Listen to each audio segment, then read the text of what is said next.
I had the pleasure of being the organizer of the Dashen colloquium, so I could I'm really happy about my achievement with this one, so it's really great. The Roger Dashen Memorial Colloquium was endowed by Roger's wife to bring in renowned scientists. Roger died in 1995 at the age of 57. He had a huge presence and impact in science, ranging from high-energy theory to applying the path integral to study detecting objects in the oceans. And he also had a huge impact in our department. So maybe by a show of hands, how many people here interacted with Roger?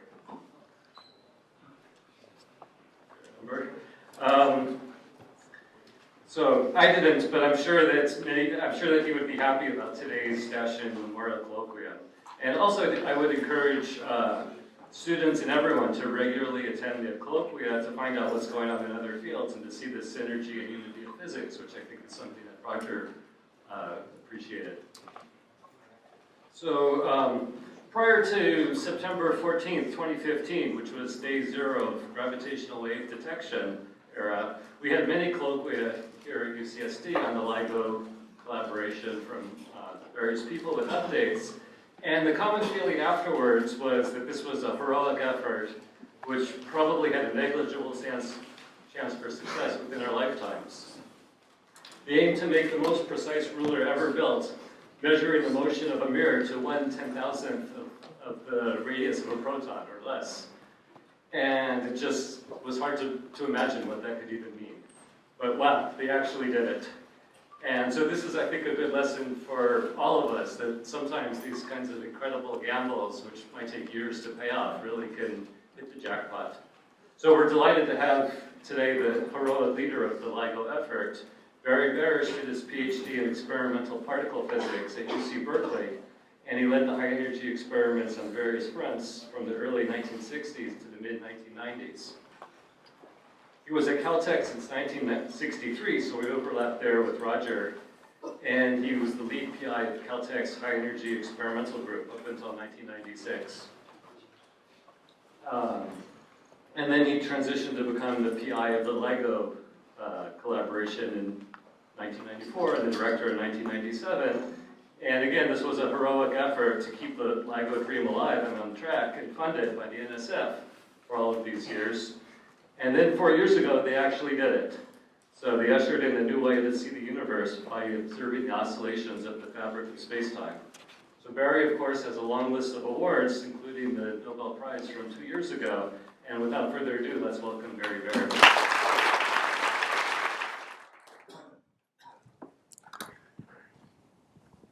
Hi. I haven't been here for at least a decade, actually, and it's nice to be back. I'm going to try to be somewhat forward-looking today. So I'm not going to just concentrate on showing you what we did, which I will show you, but I'll shortcut that a bit because I want to talk about a little bit at least, about what we're doing now and where I think this is going in the future, so that you can do that. First, let me comment, as Ken did, that I came to Caltech as a postdoc because of Richard Feynman, actually, in 1963.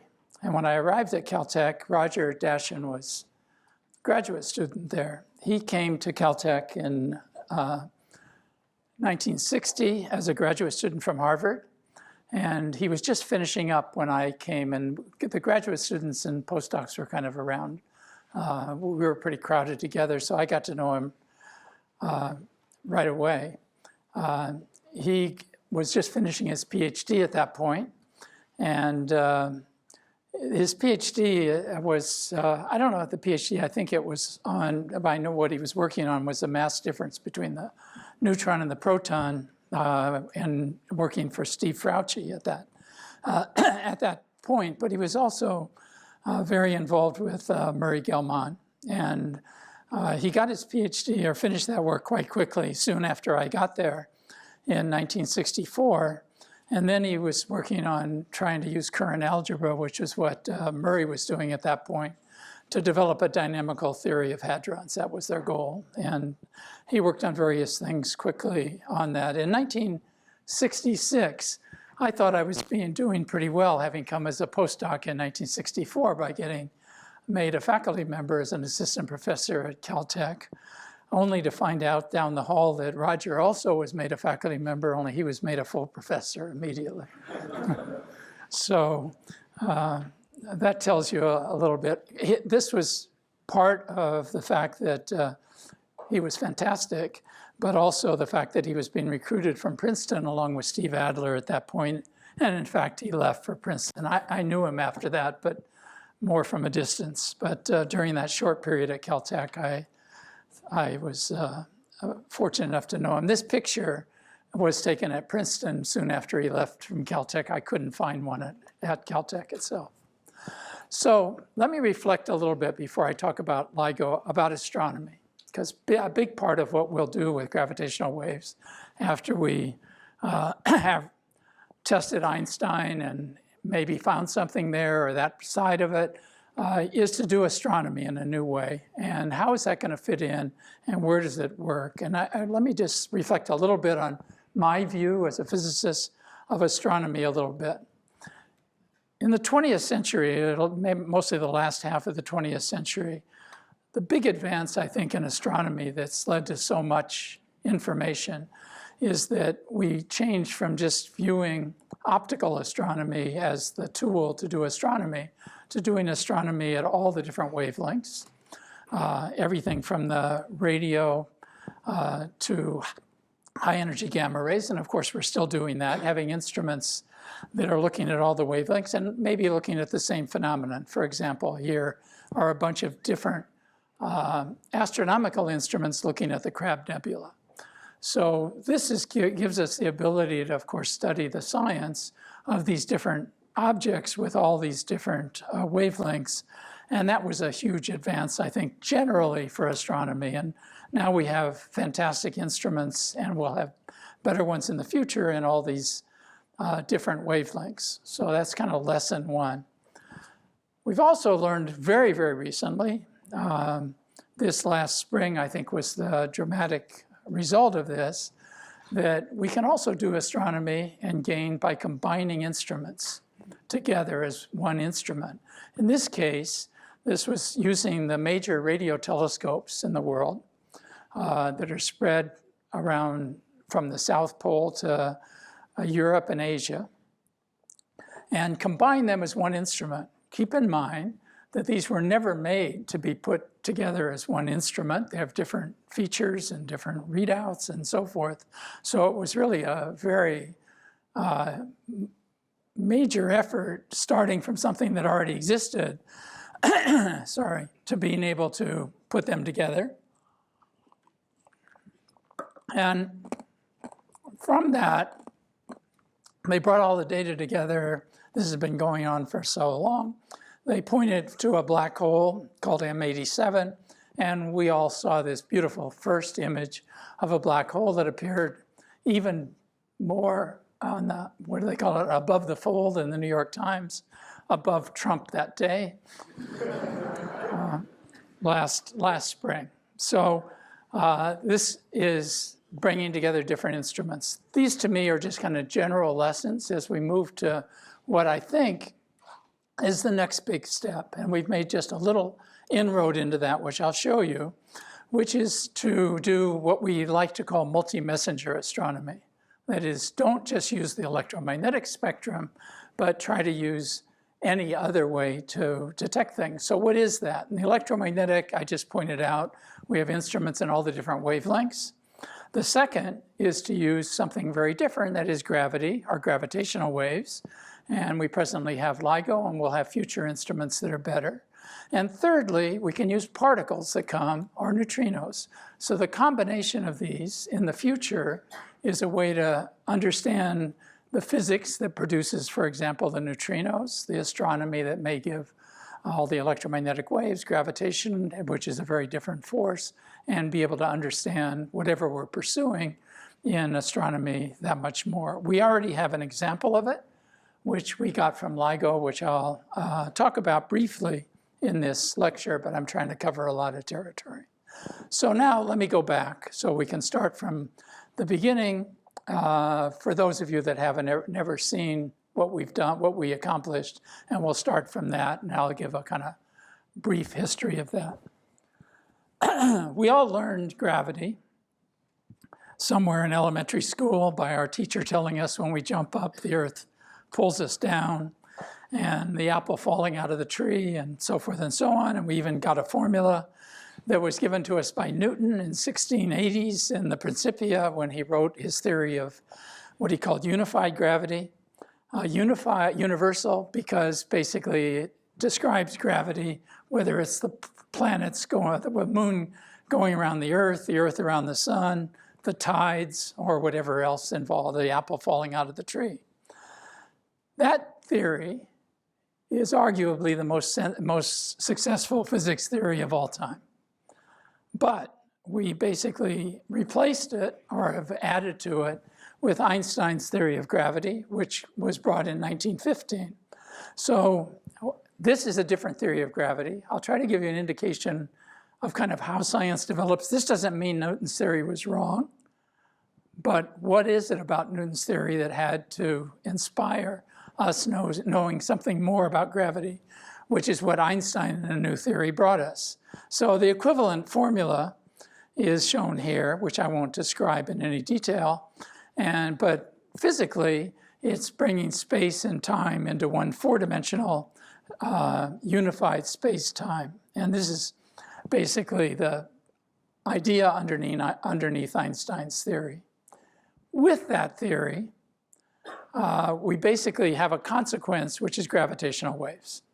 And that consequence basically comes about because of the accelerations of two objects, for example, in what we detected, so I'll just pick that as an example, going around each other like this. Einstein showed in 1918, 2 years after, by the way, he proposed gravitational waves in 1916, 1 year after he came out with the theory of general relativity. In that period where he proposed gravitational waves, he didn't develop it from fundamental theory. He basically just instead noticed that if he set up the equations of general relativity in a particular way, they look like the equations of electromagnetic waves. And I think I'm going to show that to you on the next slide. And because of that, he just basically made the leap, being Einstein, that there must be gravitational waves since there are electromagnetic waves. Didn't prove it. This didn't really get much traction in the physics community. First quantum mechanics was coming in, and this was not a proof of anything. It was a conjecture. And he also made the statement that the effect was so small that it wouldn't be detectable. Of course, he couldn't envision modern lasers and optics and so forth that we used to make the detection. So what is this theory? If I try to formulate it for you, I can't do general relativity in this lecture or we won't finish. But if I set it up in a particular way, and just to satisfy those that understand it, I say what I'm doing on the left-hand side. It looks like a familiar equation, and that is the equation of electricity and magnetism, which I show here, with a different symbol, h mu nu. H mu nu is the fundamental, what's called the strain in general relativity, and it's the measurable parameter that we measure when there's gravitational waves. So this equation, for people who know electricity and magnetism, should look basically familiar. Looking at that equation, as I say, you can read the left to see what I did to set it up that way. But then if I have the equation, then of course it's going to have the same features as electromagnetic radiation. It's going to have plane waves and two polarizations, just like are shown here. And the strain, that little h, is the magnitude. And the speed in Einstein's theory is the one speed he has in general relativity. The speed of, we call the speed of light, but it's basically the speed. So it goes at the speed of light. You'll notice in my picture, though, these two polarizations are not at 90 degrees to each other. That's because basically gravity is spin 2, and so they're at 45 degrees instead of 90 degrees to each other. And just like in electromagnetism, they're separable. We haven't done very much yet, a little bit of being able to separate them. I probably won't have time to talk about that very much, but separating the two polarizations is completely doable experimentally. We just haven't gotten to where we've done very much on that yet. So, what are the gravitational waves themselves? First, they are some in his formulation, which is a formulation of space-time. They're ripples in space-time itself. These ripples go at the speed of light, and the amplitude is very small. So let me just say, where does that all come from? First, in classical gravitation, in the classical theory, there is nothing like, say, the equivalent of a photon, or let's say in this case, a graviton. So these waves don't have an accompanying photon equivalent that we know of. So in the classical theory, they travel as just ripples or distortions traveling at the speed of light in space itself. That's a little bit like throwing a stone in a pond, still pond. The stone goes to the bottom, that originated the waves, and the waves, which are just part of the water, propagate out, of course not at the speed of light. So gravitational waves are the same. Why are they so small? They're not so small necessarily because of the equations I've shown you. They're small basically, if I wanted to characterize it, by the fact that maybe fortunately for a lot of other reasons, space itself is incredibly stiff.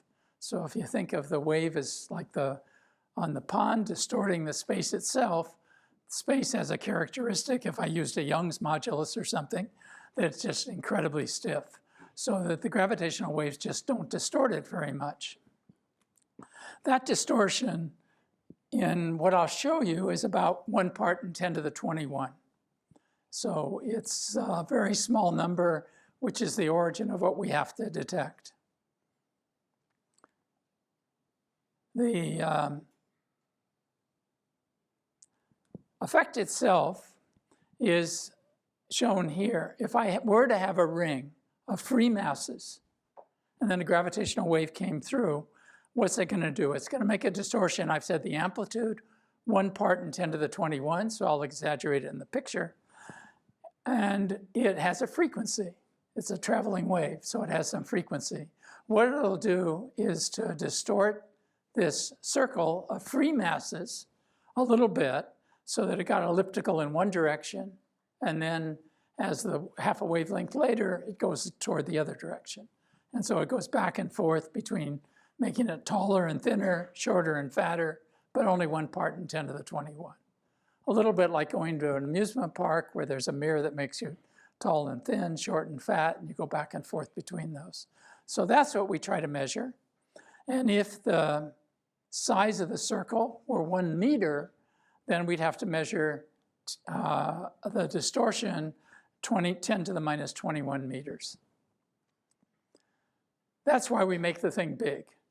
So we make it kilometers instead of a meter in order to make this number a little bit more palatable, and it brings it up to 10 to the minus 18 meters.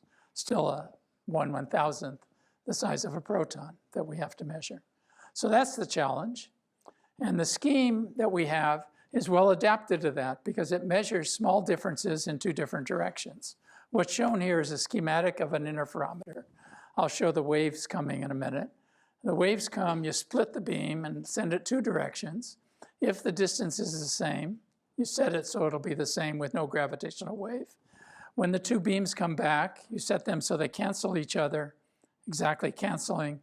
And in a detector that's shown on the right, you see no signal. But if the 2 arms change length a little bit relative to each other, they can add and give you some signal. And that's the fundamental technique that's used. And that's interferometry. In general, as an experimental physicist, we're talking about measuring an incredibly small number. And we know how hard it is to measure an absolute number. We have a institution that measures the size, the weight of a kilogram or the size of a meter stick and so forth. The absolute size of something's hard to measure, but as an experimentalist, sometimes a very small difference is easier to measure. We're lucky here in that the effect is very well suited to interferometry. The only problem is, how do you make interferometry good enough to be able to do this problem? So what are the challenges if I just simplify them as much as I can, and what we had to do to be able to do this interferometrically? So you can see this is a possible technique for seeing the effect. I show the challenge here that the little h on the top, which is the strain, is a change of length over length. That's fine. It's 1 part in 10 to the minus 21, and we're going to make the detector, in our case, 4 kilometers. So we have to measure some part in 10 to the minus 18. That, if I just boil it down, gives us 2 challenges, and they're pretty steep and difficult. The first one is that we have to be able to measure the interferometry to 1 part in 10 to the 12th of the wavelength of the light used in the interferometer. So many of you have used an interferometer in a freshman or sophomore lab, or maybe in something somewhat more sophisticated, and in the freshman or sophomore lab, you see a bunch of fringes, and maybe in your lab you measured something to 1/10 of a fringe or something like that. And in a more sophisticated instrument, maybe people have done it to 1/100th or 1,000th the wavelength of the light. We had to do it to 1 part in 10 to the 12th.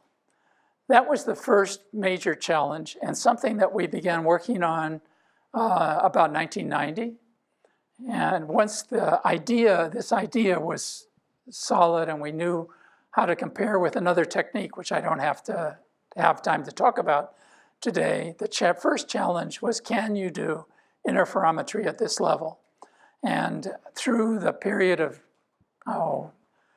1990 to implementing it and improving it, I'm out of time already, to 2010, we developed all the tricks and so forth, which in detail I won't go through it all, to get to a level of 10 to the minus 12. And we were there at some point.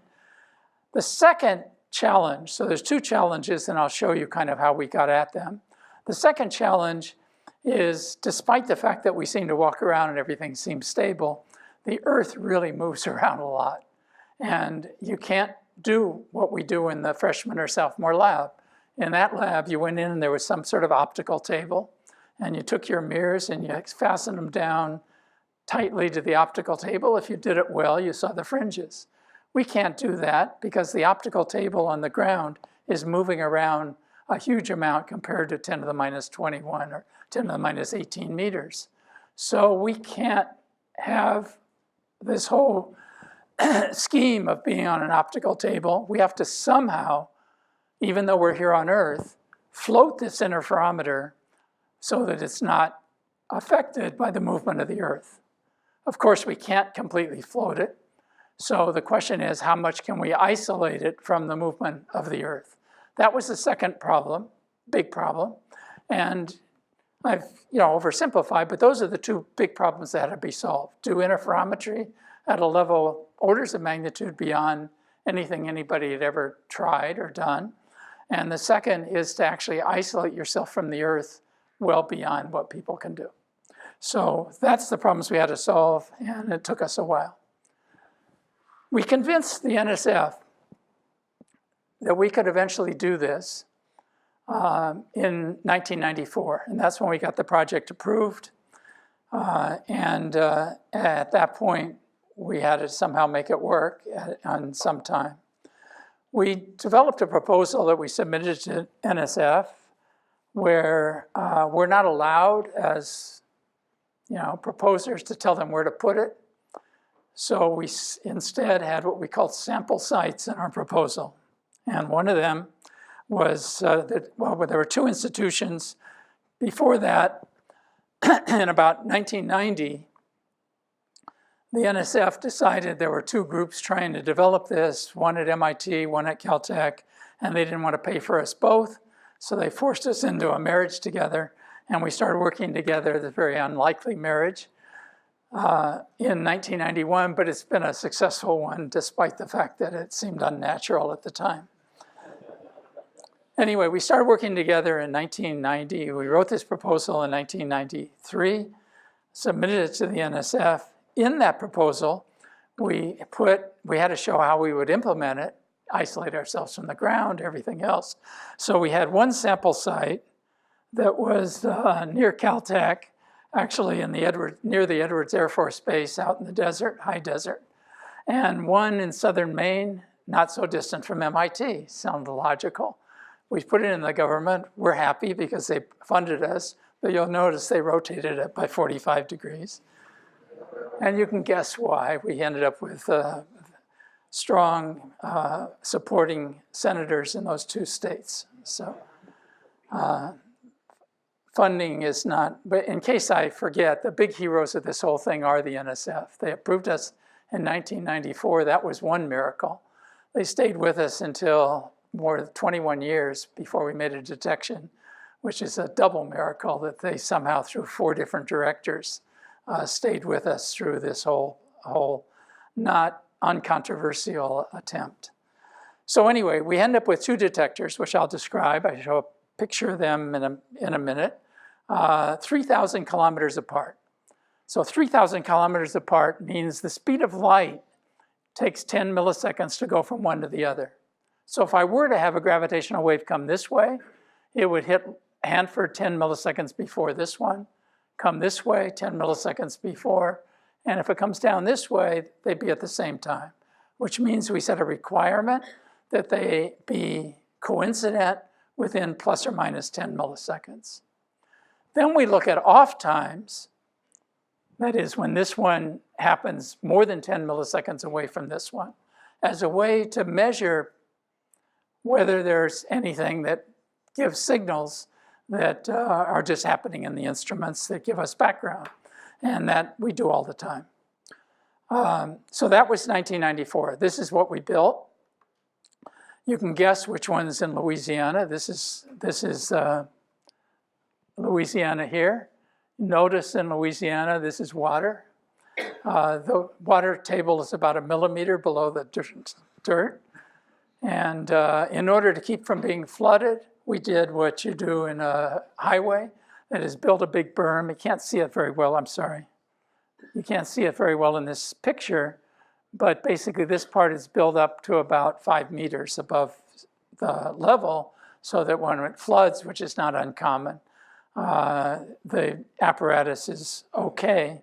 Building it up to 5 meters meant that this part down here was the borrow pit that we got the dirt to build it up. It immediately filled with water, catfish, alligators, and so forth. Then the local hunters came and killed the alligators. It was kind of interesting. The other one is on a DOE site. That's a different interest. It's on the Hanford Reservation where the reactors were that were used for separating for separation in World War II. And we're way out in the fringes of that all by ourselves. So we don't deal with as many interesting local problems. There are different problems, institutional problems with the DOE. We're out in the middle of absolutely nowhere. They come and pick up our mail and deliver it. So our graduate students write to their girlfriend. They take those nicely out. They'll only do business mail. So you deal with the DOE. To build the site, you have to have water to do anything construction-wise. We dug down, and the distance we were told by the civil people, we didn't hit any water. Getting permission from the DOE on the Hanford site to go another 5 meters deeper was a major undertaking. You can imagine why. So anyway, so we put these things together. What are they supposed to do? This is a picture of what is supposed to happen just schematically. What's shown is, on the left, is a sensitivity. Notice it says H, same H. And 10 to the minus 21 on this schematic view is here. 10 to the minus 22, this is more sensitive going down. So the sensitivity, and this is a log scale. Down here is frequency. So what we're first sensitive to on the Earth's surface is where we can make the Earth the quietest. And that turns out to be the same band our ears have learned that the Earth is quietest by evolution. That is what we call the audio band. We have nothing to do with audio, but it's really, if you go to lower frequency, the Earth is too noisy and our ears cut off so we don't get bothered by all that noise. And at the highest frequencies, our ears can't sample fast enough. So it cuts off between 10 and 10,000 hertz. We're in the same frequency band, and really for the same fundamental reasons. It's the motion of the Earth. So that's the sensitivity band that's available to us on the Earth. I'll mention later what's available in space. So what limits us on the Earth? First, the shaking of the Earth itself. That's shown here as seismic. And it falls as frequency to the 4th power. It's incredibly steep. That's why our ears cut off. It gets really, really noisy. And so we have to beat that to get the low frequencies. That turns out to be absolutely what mattered for making the detection, which I'll show you. At high frequencies, we're cut off for the same reasons as your ear cuts off. You have to sample faster and faster at high frequencies. And so you don't have as much time, you get less signal. And it's the same thing for us. We get so many photons in the interferometer. As we go to high frequencies, it's less and less photons in the frequency band. And so that's what causes this to go up. The middle band is the fact that we have an interferometer where we had mirrors. Those mirrors are made out of atoms and molecules and materials. And in that, there's KT noise, Brownian motion. And so the motion of the atoms moving around is basically the limitation. And that's shown here as basically thermal noise. It's KT noise. And then all these lines below are what lurks to beat us if we manage to move these down far enough. For example, residual gas. So if we make a normal vacuum pipe, we're pretty close to where we want to be. And that's not safe enough because we want to make this better and better. And so instead, we made a vacuum system that is an order of magnitude or so below there. And it's therefore the largest high vacuum system in the world, larger than the CERN high vacuum system, because all of CERN has a bigger vacuum system, but not high vacuum. High vacuum for us is more than 10 to the minus 9 torr, the units that are used for vacuum. And the other problems are shown here. And so the sensitive region where you can detect gravitational waves are something that's above all these basically background issues. And that's where we search. So gravitational waves can come in something that gives one frequency. That would, for example, be a spinning neutron star or pulsar that has a quadrupole moment. Or it can be something like I'll show you, which is an in spiral, which basically changes frequency with time and crosses this band in time. And that's what I'll show you. So we built this into LIGO, our best attempt. We told the NSF from the beginning that we would get, in the beginning, to a sensitivity where detecting gravitational waves was possible, but not probable, meaning that we didn't break any physical laws. The gravitational waves could give us signals, but we didn't know of any sources that were strong enough to be at that level, but we were way beyond anything anybody had ever done in the past. In the meantime, we would build an infrastructure, which is the main cost, that was capable of improving the sensitivity beyond that. We gave plausibility arguments for how we could improve it another factor of at least 10, and asked to be also funded to develop the technologies that would be used to do that during the time we ran the initial version of LIGO. So this is the history of the initial version of LIGO. We built it between 1995 and 2000. We turned it on, and you can notice it looks like this shape. So this is the design. we came down here. This is a log scale, so you can see we started orders of magnitude from the design, and the design is above where we think we have to detect. And we ran it, made it work like an interferometer. It already was working better than anything people had used previously to look for gravitational waves, which were primarily big bars of aluminum. And we would run it for 6 months or so, lick our wounds, fix things, put in improvements, and run it again. And this is just a series of about 5 years to bring it down, at least at all the frequencies except the very lowest, to the level here. We didn't see any gravitational waves. During that same period, this brings us up to maybe 2004 or 5, we did develop the technologies. I'm going to concentrate on one because it's what made the detection. We worked on design the technologies we would need to gain another factor of 10. A factor of 10 isn't just a factor of 10. That's a factor of 10 in our ability to measure this little h, the strain. What we measure in gravitational waves, fortunately, is an amplitude, not a power, because we measure the stretching and so forth. So we basically are measuring an amplitude. That means that if we improve the sensitivity a factor of 2, we look a factor of 2 further out into the universe, and that's a factor of 8, 2 cubed, in the amount of stars, galaxies, and so forth.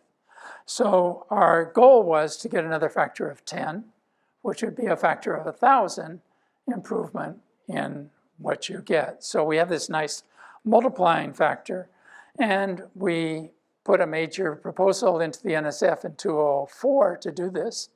They approved it, and then we had to stand in line and wait for money for 5 years. And during that time, I worked on designing a linear collider. So then they funded us, and we built it, and I won't go through all of this. We changed almost everything. Better lasers, better optics, better mirrors, so forth and so on. That we did, I'll skip all that, but basically all inside the same infrastructure. And so the cost is, even though it's very sophisticated, was much less than the original LIGO, since we used all the big vacuum tanks, the tubes, the vessels, and so forth, which from the beginning we designed to be able to fit what we hadn't designed yet in improvements. So I'll pick only one technology, and it's the one that mattered. So if you need the elevator speech to tell somebody what it took to detect gravitational waves, wake up for the next 2 slides. That is, how did we manage to isolate ourselves from the Earth? This is a pretty simple story. So the first thing is that people have developed a pretty good technique for doing that we use every day. And that's the shock absorbers in your cars. So what does a shock absorber in your car do? When you go over a bump, and in the early days cars did that, it went bumped up. But instead, we put in this shock absorber in the car. The shock absorber can't get rid of the energy, it's there, but instead it's kind of squishy, and so it takes the bump and changes it from a high frequency bump to a low frequency, same integral of energy, low frequency, and you just feel yourself go a little bit over a bump. So why can't we use the same way to get the seismic shaking in our frequency band and move it out of our frequency band? So we undertook to make the world's greatest shock absorbers. And this we started designing in the early 1990s. And they basically consist of springs. The springs made out of special material with just the right gushiness so that it'll take the frequencies that we care about and move them to lower frequency. Not only that, we took 4 different layers of them so that what isn't captured by the first gets taken by the second, the third, the fourth. However, that all is vertical. The Earth doesn't just move vertically, it also moves horizontally. So to take care of the horizontal, we basically take the test mass and make it into a pendulum. If I hang a pendulum and I move the top, it doesn't do very much to the bottom. So I can move around the top without doing very much to the bottom. And in fact, in order to make this really right, our pendulum, which is shown on the left, is a quadruple pendulum, so that each layer is separate from the others, and we have controls on the top three that can compensate, and the bottom one has nothing on it, and it's our test mass. That's a complicated pendulum to work with, instead of working with just the bottom one, but it's what we had to do to the horizontal part. In detail, it looks a little more complicated, as you can imagine, and I'm not going to talk about that. But the factor that we needed was the factor of 10 to the minus 12. Okay. So what I showed you is when I showed you all those limits, is shown here. This was the best we did with the original version of LIGO. The calculated performance, if we made everything work right, is this line here. And we could change the optics a little bit to emphasize the high frequencies compared to the low frequencies, and that's what the red one is, for example, to try to make it better high frequency at the cost of it being somewhat worse at low frequency. So our goal then was to make a new version of LIGO that would be factor of 10 better, or a factor of 1,000 better in how much volume of the universe it could look at. And that's shown here. This is this same curve that's over here. And the desire was to bring it down. And this is what we did schematically. For high frequency, what you're limited by is the number of photons that are in this thing, just statistics. They call it shot noise if you're an interferometer person. If you're a particle physicist, you call it photostatistics. But you basically want to put as many photons in as possible. And then you have to worry about photon pressure on mirrors and so forth, which I won't deal with here, but you can imagine we deal with that somehow. At the medium frequencies, we have to have a better test mass to eliminate the KT noise, better material, bigger and heavier and so forth. And we did that. And at the lowest frequencies, we have to get better seismic isolation. But I showed you our seismic isolation. It was pretty good. So, but it was only 1 part in 10 to the 10th, not 1 part in 10 to the 12th. So how do we get another factor of 100 in seismic isolation? We did that by taking another mundane gadget that people use in regular life. And that is, most of you have gone on an airplane and put on these earphones that are noise-canceling earphones. So what do? When you go on the plane, the earphones basically are picking up the ambient motion from the engines and actively canceling that. And it gets quiet, and magically the stewardess comes up and talks to you, and you hear her perfectly well, even though you've got these things on. So that basically is doing an active, not just a passive, job of canceling what's coming from the engines. So of course we have nothing to do with audio, but we just stole the idea again. And our problem is a little bit harder because in our case, we have to somehow sense what has escaped the passive isolation and compensate for it actively. So what we did is develop sensors, basically seismic sensors, that we buried inside in various ways. I won't tell you how or where, inside this big array of shock absorbers, measured the ambient motion and corrected for it. And believe it or not, that gave us the last factor of 100. And you can see that over here. If you look on the right, we were funded in about 2010 or 11, as I said. And then we built LIGO, the advanced LIGO, over 3 or 4 years. We started putting it together in 2013 or 14. And we can't make it all work at full power on lasers and everything from the beginning. So like for initial LIGO, it takes some steps to get it all working. But after trying to use the new version of LIGO for about 6 or 8 months in testing, we ended up here. This is where we were at the beginning. This is where we are until we tested. The two colors are the two different interferometers. You can see they perform the same. And this is the design. So we weren't there yet. We didn't have full power in the lasers. We didn't have the seismic totally tuned.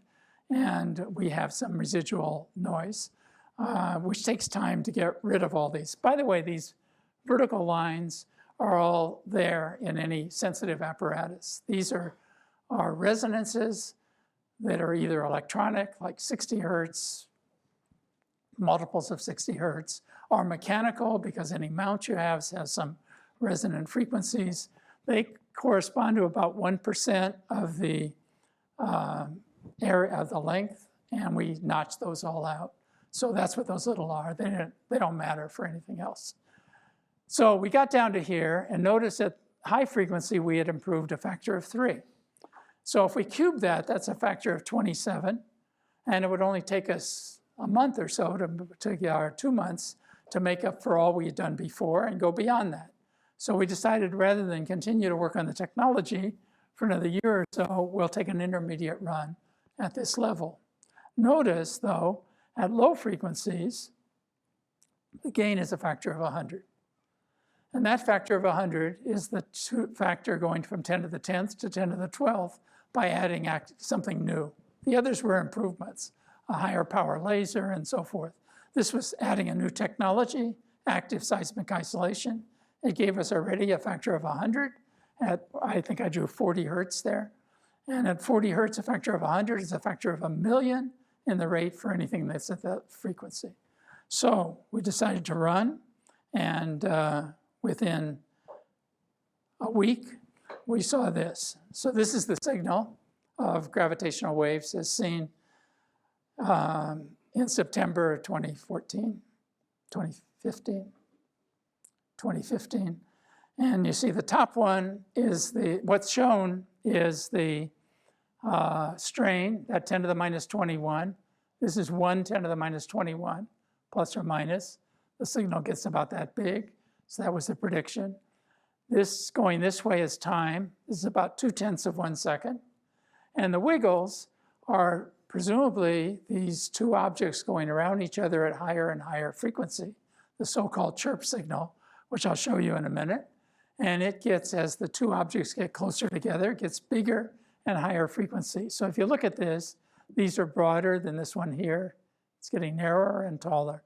And we saw 6 or 7 wiggles, and these two signals came in 7 milliseconds. The first one came to Louisiana, and the second one at Hanford, Washington, 7 milliseconds later. The bottom one, I've superposed them on top of each other, and you can see that they immediately look alike if you shift one by 7 milliseconds, which isn't very much.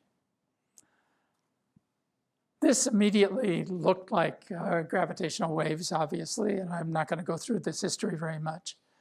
I show on the next plot, on the right-hand side, the data from the two,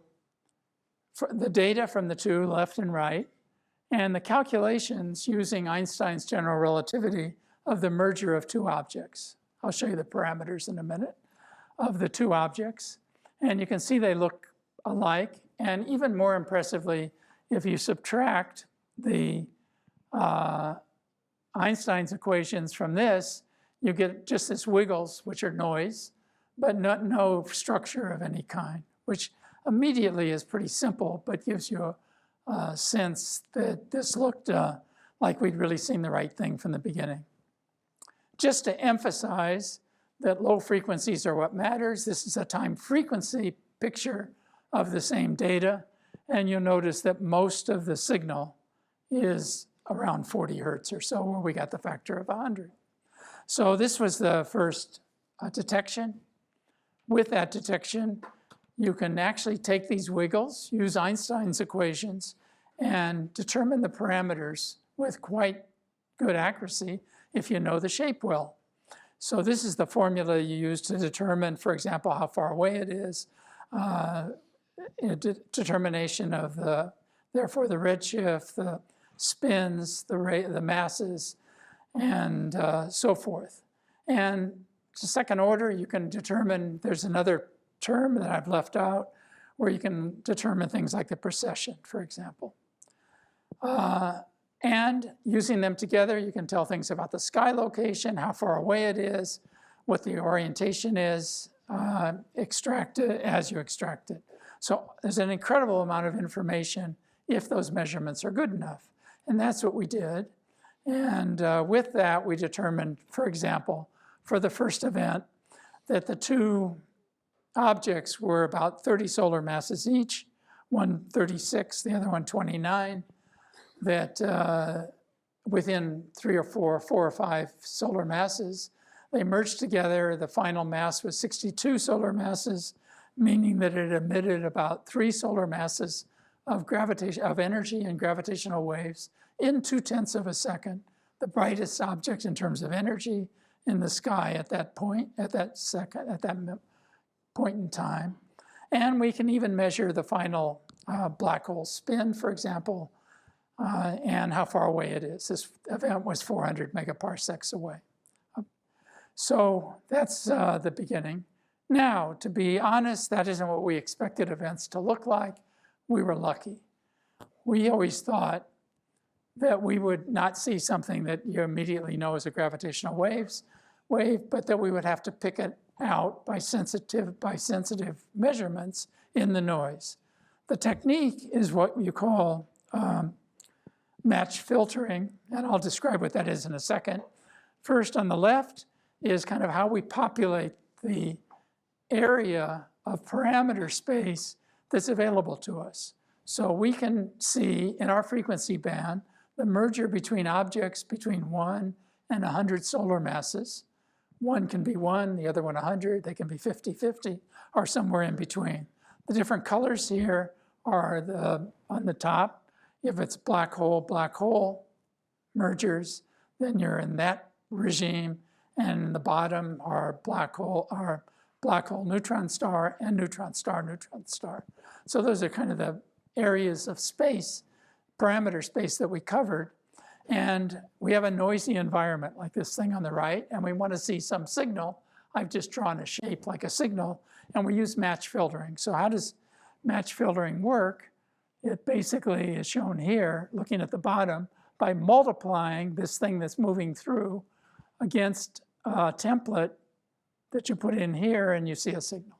So we basically, most of the gravitational wave events that we've seen, we identified this way, not with the naked eye like the very first event. This is the second event showing it was done with a match filter. And in fact, this event, which has many, many oscillations, even though it's down in the noise, the fact that we could measure it over and over and trace it was better in terms of, for example, testing Einstein's equations in the first one that only had 6 oscillations, but was very big. So this is the first couple events. I'm not going to talk about it anymore, but just to tell you we can do it, we use these to test general relativity. So we're, for the first time, testing general relativity in the regime that matters the most. We know general relativity works very well. For example, in the what we call the weak field limit, but for practical applications, for example, your GPS in your car wouldn't work without general relativity, which is a correction made in the satellites that travel overhead. That's the weak field limit. That works very well. There could be differences from Einstein's theory in the strong field limit. Of course, near black holes is the strong field limit. And we don't have alternate theories that we can't compare by running them through the data. That would be ideal. Instead, at this point, we look for deviations from Einstein's theory.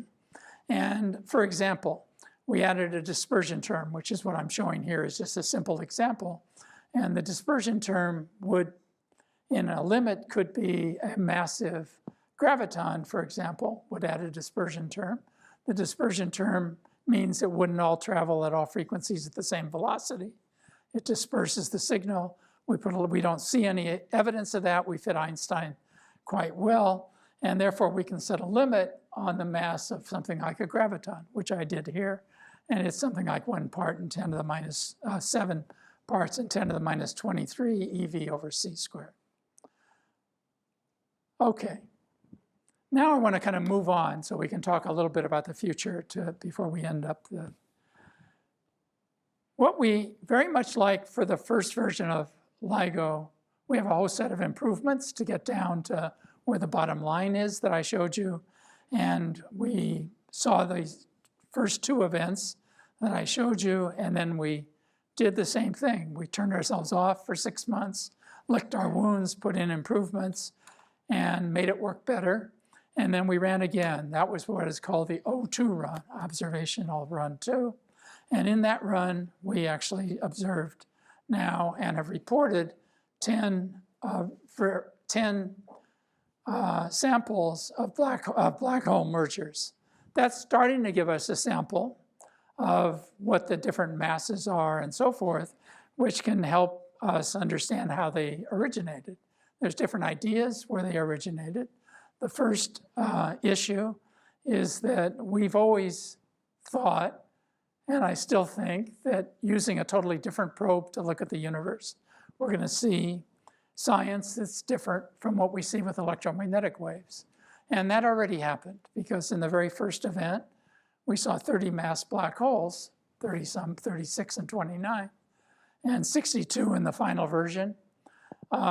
We don't expect that from astronomers. Astronomers didn't expect that because these are thought to be stellar black holes, come from the collapse of a star after it burns up its fuel, and it's hard to have stars heavy enough to make such heavy black holes.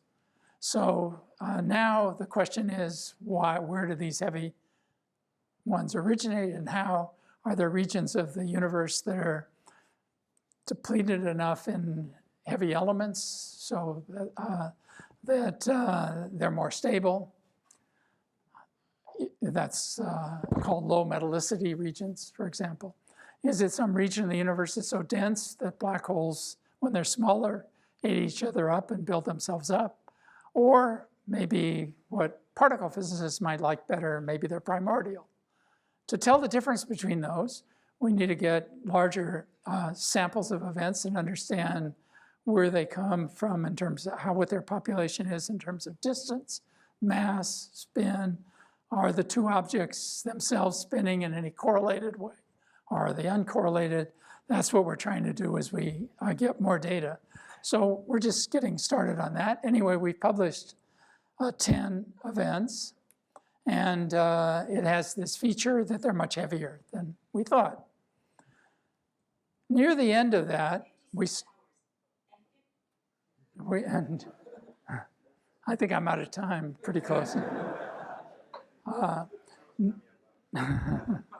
Near the end of this, we were able for the first time to do what I brought up at the beginning, and that is be able to sky localize well enough to try to have electromagnetic components. So we had instrumented from the beginning to do this, and I show you the timeline here. Starting from LIGO itself, we have 2 instruments. Using 2 instruments, we can tell something on the sky to a ring, a little bit better because they have antenna patterns, but basically a ring. You need 3 to triangulate. And the third one for us is what was our competitor to detect gravitational waves, but now our partner in terms of analyzing gravitational waves. That's a detector made by the French and the Italians in Italy near Pisa called Virgo. If we put all 3 together, then in a time of just a few minutes, we can tell where something happens and announce it to the astronomers, and they can take a look. And we have to do that quickly because these signals don't necessarily stay around for very long. In the meantime, to do the real analysis for us takes a long time because we basically have to do fits to Einstein's equations. Doing Einstein's equations on computers is a hard problem, and use all kinds of fancy parameter estimation codes and so forth and so on. So we make a quick analysis online, make mistakes doing that, but basically it gets us to talk to astronomers. So this is the sky localization we got using just LIGO, the 2 LIGO detectors. And it's pretty bad. It's hundreds of square degrees. Astronomers don't want to try to and can't cover anything that well. But in August of that year, of the second run, last year, we added the Virgo detector, and that allowed us to basically see an event immediately. This is August 14th, 2017, to see the same event. They didn't see it very well because they're not as sensitive as us, but you can see us alone only did it this way. This is down to something like 60 square degrees, still not fantastic, but good enough so astronomers could look. Of course, it's black holes, so they didn't care. But we were really lucky, so we made this work. We were going to turn off LIGO at the end of July because Virgo wasn't working, and wasn't sensitive enough. They talked us into running 1 extra month while they got themselves on. They got on, we did this. This picture was enough to satisfy that we thought they're funding agencies so they could still exist. And then we got really lucky because 3 days later, by the way, all 10 of these, none of them have reported any electromagnetic counterparts. Not surprising, but they haven't. Then on August 17th, 3 days later, we saw this event. It was localized. With 3 of them, we were able to localize it to 31 square degrees. And it's close, it's 40 megaparsecs away. And it lasted for minutes. You're hearing the signal. If you're really good, you can hear the little chirp at the end, which I'll show you. This lasted in our apparatus not for 0.2 of a second, but for 2 minutes, because it's a very high frequency. This is the 3 detectors. It's a frequency time plot. And as we get near 0, you should hear a little chirp signal. I'll stay quiet. You can try.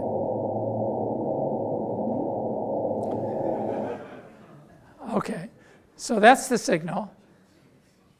Amazingly, we were lucky that we were there. Using that alone, by the amplitude, we could tell, not with some ambiguity because we don't know the spins of these things, how far away it was.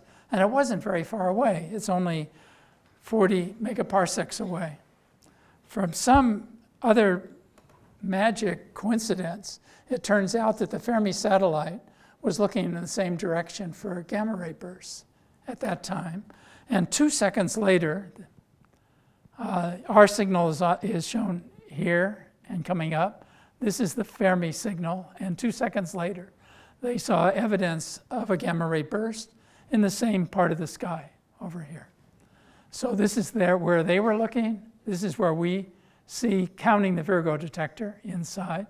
By the way, I'm really proud of this because I suffered with astronomers telling us we can't point well enough for them to ever do anything for at least a decade. And then the first event ever seen, we did better than they did. So anyway, at the same time, within 2 seconds, so this thing happened, within 2 seconds, the best instrument we have to look at gamma ray bursts sees a gamma ray burst, a short gamma ray burst in that part of the sky. That got followed up, and then we were credible, of course, because they saw something. Messages were sent out to astronomers around the world. I think more than 1,000 instruments of one type or another turned themselves or did what they had to look at the sky. That's the biggest mobilization, I think, ever in astronomy around one thing. It varied from gravitational waves to neutrinos that didn't see anything, X-rays, gamma rays, radio waves, so forth and so on. Those all are going to come at different times. So the time scale is shown here. We are the earliest because it's a merger.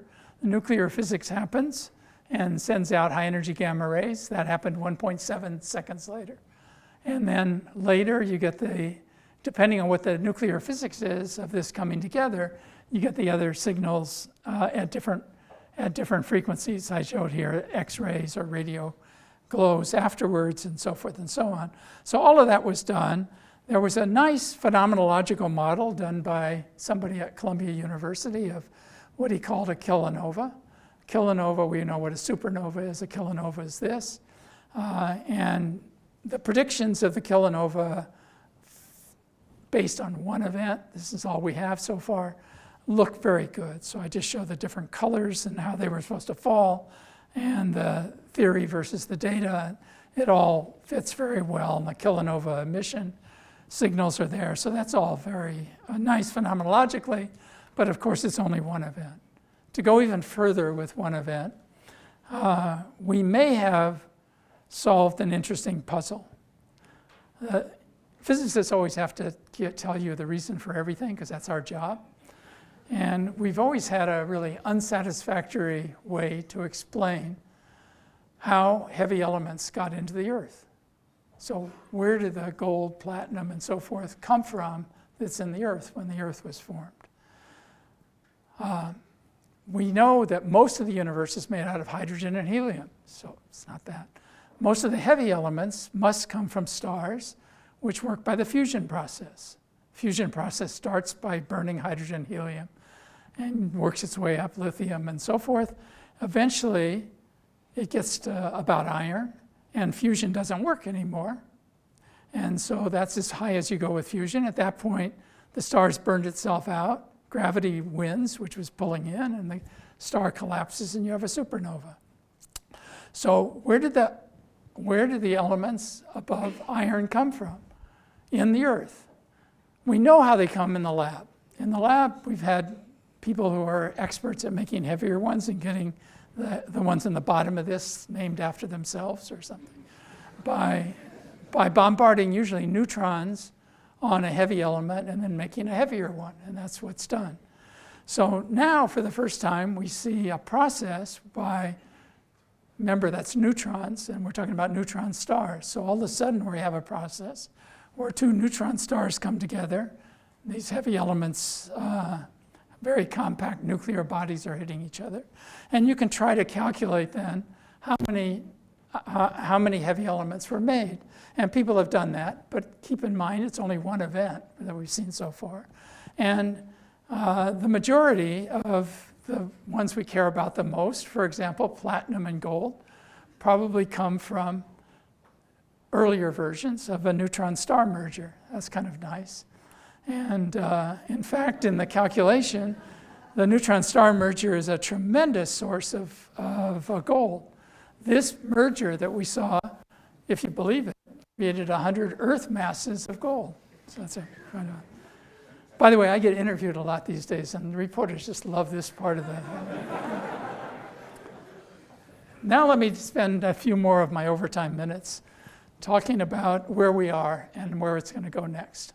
So this shows how far out we can look in the 3 detectors that are running right now today. I just took this off one of our displays last night.